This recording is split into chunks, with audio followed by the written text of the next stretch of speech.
New York Jets, what happened? Well, I'll tell you, and let's start in the fourth quarter. And all of this, despite Budweiser spending $75 million to be the World Cup's official beer sponsor. But the show must go on. The Jets, Jets are in shambles. Let's go to Kentucky now, where a middle schooler who was born without legs isn't letting that stop him from dropping buckets in a bluegrass state. HNN reporter Dominique Yates has the story. And it's safe to say the Knicks did need some help yesterday, and we may know just the right person. Meet 4-year-old dribbling sensation, AJ Tribble. If you feel good, you play good, and if you play good, they pay good. But the problem is, not a single New York team looked good yesterday, not a single one. And we begin with the Knicks. So how is quarterback Jaden Cook preparing for the biggest football game of his career? One way is with the checkerboard. He pretends like this 8x8 square is actually a football field. Yeah, that's right, guys. If you look behind me, you'll see that the snow is cleared just in time for the game. But if you ask head coach Jaden McKenzie, he's actually pretty upset. He was hoping that his players could do a snowball fight to prepare for the game. I was talking to head man Darius Burton before the game, and I told him, how do you think your team is going to handle the environment of a non-traditional basketball game at a local park? And he told me, look, pressure does break pipes, but it also makes diamonds. And tonight, my boys are going to be glittering all over the court. Guys? What did Coach tell you in the locker room to get you guys so fired up and angry, as you said, for today's game? He was basically he just told us, to keep our principles, stay disciplined, and just be relentless the whole entire time to just keep on dominating them, Don't keep our foot off the gas. Have you guys had to adjust the game plan at all, or is it business as usual? Yes, we had to. So with Charles not being here, sometimes we're going a little ISO ball. We're finding mismatches and going to ISO. When Charles is here, it's like fluidity. We keep running through the offense nonstop, but he's not here, so get the best players the ball today. How much of a strength do you think this new play style is going to be for you? That's going to be huge. I thrive off the pick and roll. Passing the ball, playing out of the pick and roll, that's where I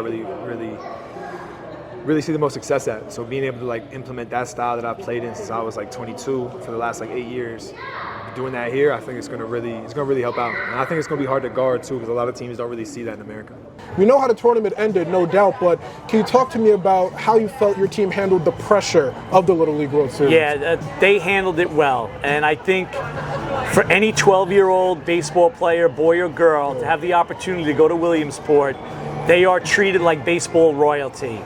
The fans from all over the world were stopping them, wanting to take pictures, signing autographs, asking them to sign balls.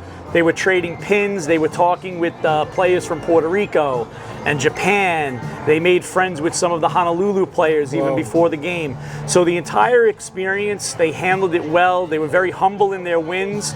And even when they lost with class and dignity. And that's something that myself and the coaches really have expressed since the beginning of this tournament, that it doesn't matter about the wins and losses. It's the experience and how you'll handle yourself when you're off the field. Vikings down 27-23. It's 4th and 18. If they don't convert this, the game may be over. And Justin Jefferson, a phenomenal catch. Lord have mercy. That might have been the greatest catch in NFL history. On 4th and goal, a potential game-winning pass is dropped by Braxton Berrios.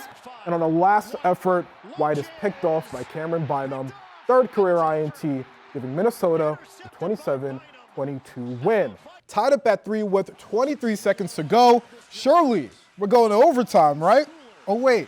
Marcus Jones evading every single Jets defender. 84-yard game-winning punt return touchdown. The first punt return TD in the NFL this year. The Jets somehow fumble a 14th straight game to the Patriots.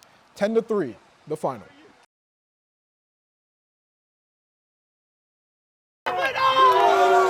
It's the League of Yes.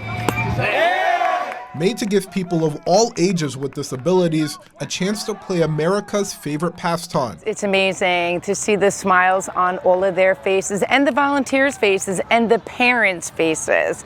Today, some new faces joining the league as volunteers, the St. John's University baseball team. The kids are amazing. They give their all. This is like their favorite day. I feel like it's always a good opportunity to come back to the community and give back, have a little fun. I love giving back to these kids who aren't as fortunate as us, Members of the Red Storm teamed up with the League of Yes players, providing mentorship, coaching, and of course, some loud cheers.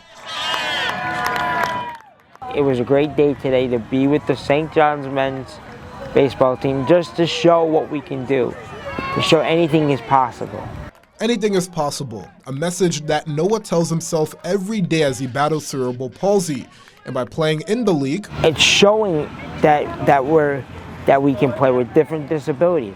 It's showing that we're not individuals who can just move. We're individuals that want to be there. An energy larger than life filled the air as the true power of sports was on display. Meeting other people, being a part of a team is so super important. And that team mentality, something that'll carry both on and off the field. Looking out for each other, seeing anything's possible, being there for one another. In East Meadow, I'm Yaw Bonsu.